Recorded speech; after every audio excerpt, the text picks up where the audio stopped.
Good afternoon, Mr. Anirban Ghosh. Good afternoon. So on Sustain, a leadership talk series by Institute for Circular Economy and Sustainable Development Goals. Today we are all with Mr. Anirban Ghosh. Mr. Anirban Ghosh, the Chief Sustainability Officer of Mahindra Group, he is enabling companies at Mahindra Group to adopt sustainability as a way of business. He is a top management team member of Mahindra Group and the one who decides the direction of sustainable development at the group. And yes, he is the top 100 CSR professionals on the global listing. So, sir, it is our pleasure to have you here with us on Sustain today.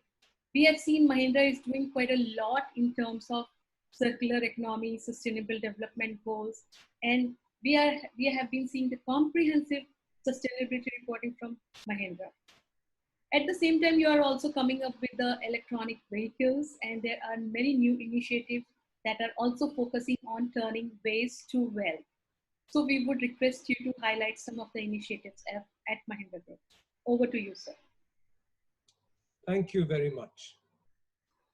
If you've been a part of any conversation on circular economy, you would know by now that it is believed that a circular economy will enable resource efficiency, it will prevent pollution, that it is desirable, and that it is economically feasible. Question is, how did we get here?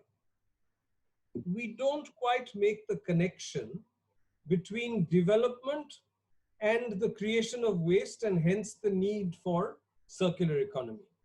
And it is true that millions of people are moving away from poverty towards a better way of life, and as a result of which are moving from a way of life which is driven by scarcity to one which is driven by convenience, creating more waste than we've ever created before. So what's the urgency then? So the waste is getting created as it has been created for a very long time. Why is it suddenly very urgent? The fact of the matter is, because of this increased level of creation of waste, living conditions are becoming very, very precarious. You've heard of the air pollution problem. Usually we do not connect it to the landfills and we don't connect it to lakes that go up on fire. But landfills and lakes that go up on fire cause immense environmental damage. And the number of lakes that are getting polluted and the number of landfills that are getting created are increasing by the day, not just in number, but also in size. In fact, in Mumbai, the three highest points of the city are the three landfills of the city. And this is not a reality that we want going forward in future. Yeah. As we get more resource intense, the availability of virgin materials is also going to be at risk.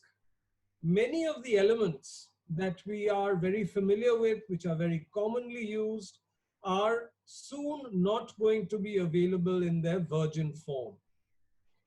Then we will be left to reuse what already exists from what has been used before. So these are the reasons why we urgently need to move towards a more circular way of life and get rid of the take, make, dispose paradigm that we have been used to. If we are able to do that, we will certainly be able to foster responsible consumption and production, which in turn will help us take strong climate action by protecting life on water, because we will not be contributing to the plastic patch in the Pacific Ocean anymore. And we will certainly no longer be contributing to pollution in the water bodies. In turn, we will also be improving life on land. To do all this well, and again, if we are able to do it well, we will create sustainable cities and communities. And we will be able to do so by using useful technologies, which will help create decent work and economic growth. So these are some ways in which circular economy will help the Sustainable Development Goals almost directly. Indirectly, it is fair to say it will impact many more Sustainable Development Goals.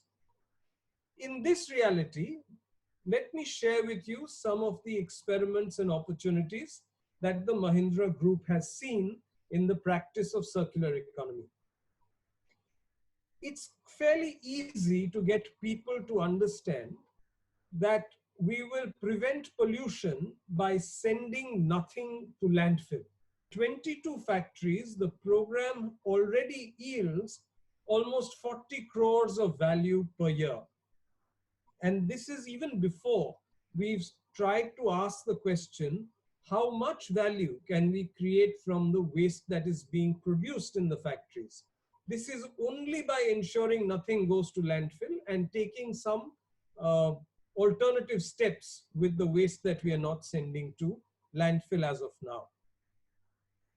Let me share some examples with you. Used tires, go for retreading. They continue to go for retreading in many cases, but a lot of additional uses have been found. And in 14 locations from 175 tons of waste, more than 7 crores of value get added every year. Similarly, waste wood, which often comes from packaging. Once you open the package, the wood is usually waste. Once recycled, is creating more than 4 crores of value in the group at 17 locations from 1,723 tons of waste. I'm mentioning the number of locations and the amount of waste that gets created today because we are yet to reach 100% recycling in most of the materials that are being produced as waste. Therefore, trying to say that the value created is work in progress. This is all likely to increase. Similarly, from paper, more than 1.5 crores of value is being created by recycling the paper and using the documents created from recycled paper and the diaries and other things that are made with recycled paper. Hazardous waste, where we would incur a cost to dispose of according to CPCB regulations, now can be repurposed for energy in cement kilns, co-processing as it is called, and there is actually a net positive value that gets created from hazardous waste. Similarly, e-waste yields something like 62 lakhs per year, and one hopes that e-waste will help in generating more value going forward in the future as we learn to manage e-waste better. One of our businesses discovered that the scrap metal, which used to sell for very little money, can now be repurposed to make transformer cores. And this is a new business line for that business today, creating value in excess of 100 crores, even as we've just got started.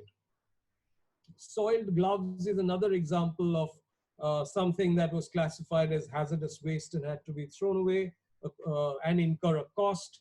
Today, it is possible to declassify or to process it in a way in which it gets declassified from being hazardous waste and reuse the gloves at least a couple of times, bringing down the level of waste produced and creating value within the business. Saying which, there are new businesses that we're investing in. One is the responsible recycling of automobiles. It is estimated that responsible recycling of 15 lakh vehicles can create value of 12,000 crores in the country. You know, there are many more than 15 lakh vehicles that will need to be scrapped if we have to take all polluting vehicles off the roads in India. Similarly, conversion of food waste to fertilizers can save India upwards of 10,000 crores, and conversion of agri-waste to compressed natural gas can create value of 1,720 rupees per ton of CNG produced. And these are businesses that the Mahindra Group has invested in. Clearly, there is a lot of wealth to be created from waste, something that most industries have not given attention to, but an opportunity that exists right there under our noses.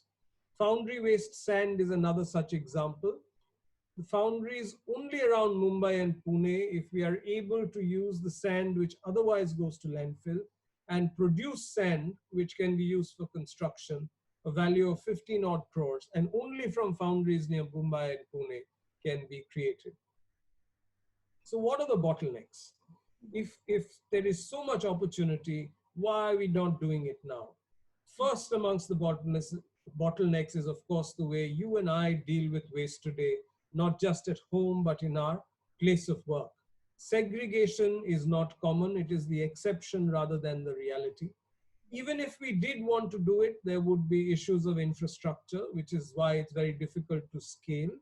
And sometimes, even if the infrastructure exists and you and I want to do it, there are regulations that get in the way. But I'm happy to say that as we work with the government agencies concerned, many of the regulations are being modified to enable a circular economy. And as we move in this direction, we believe a robust circular economy where a lot of wealth gets created from waste will enable all of us to rise for good. Thank you very much. Thank you so much, Mr. Anirban Ghosh. I think this is a wonderful approach and kind of benefits, not only in the terms of financials or economic benefits, but there are tremendous benefits like social, environment, and economic benefits coming together with this approach. So with this, I will take you to some very quick, brief question and answers because there have been many people asking about following the zero waste approach, and they are even trying to do something in this direction. So my first question will be, do you think that digitization or Industry 4.0 have some role to play for a zero waste approach or anything into the sustainable development, specifically with focus on the resource conservation, recycling, and recovery? You know, the amount of waste that gets produced in our country is humongous. If we have to make sure that all of it is processed, we will have to use the principles of Industry 4.0. And when you're dealing with a problem which is of this large scale, which is distributed, which requires a lot of monitoring, there is no way that you will be able to solve this problem without using digitization at scale. So therefore, for circular economy to succeed, we must use digitization and we must use the principles of Industry 4.0. Only then will we have a solution which will be sustainable. And moreover, it will be easing out the lives, right? From the supply chain perspective, from the perspective of procurement. And then there are so many parts that are interconnected within the industry.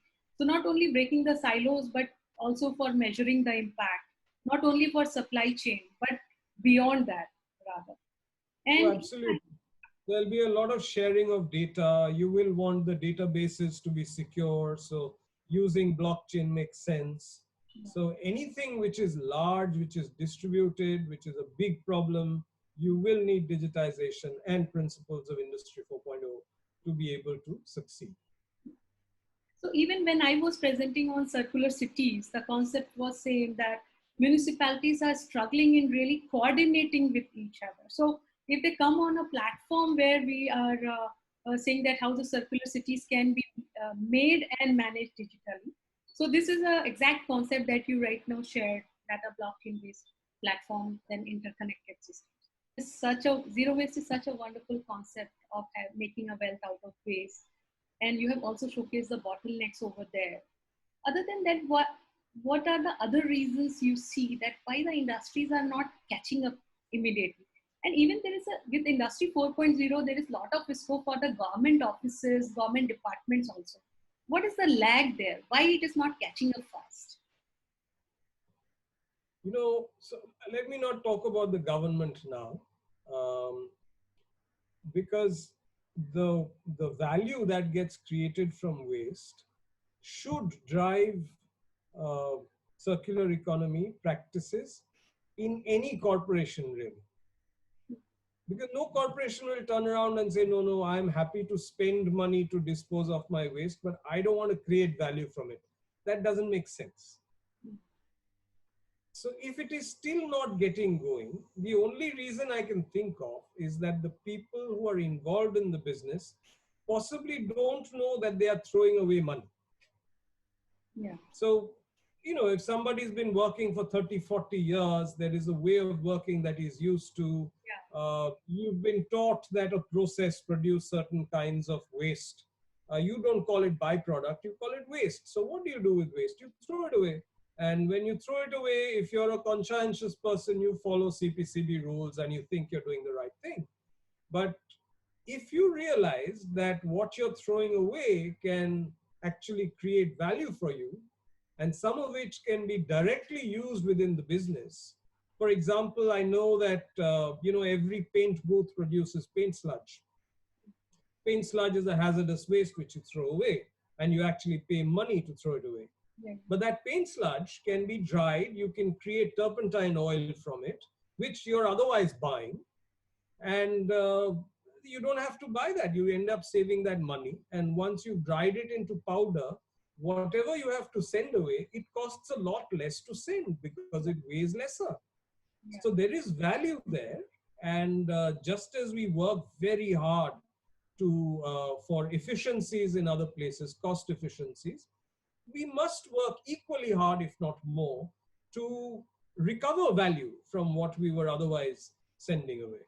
So even as people realize that, I would expect that this work would continue to increase in size and stature and scale.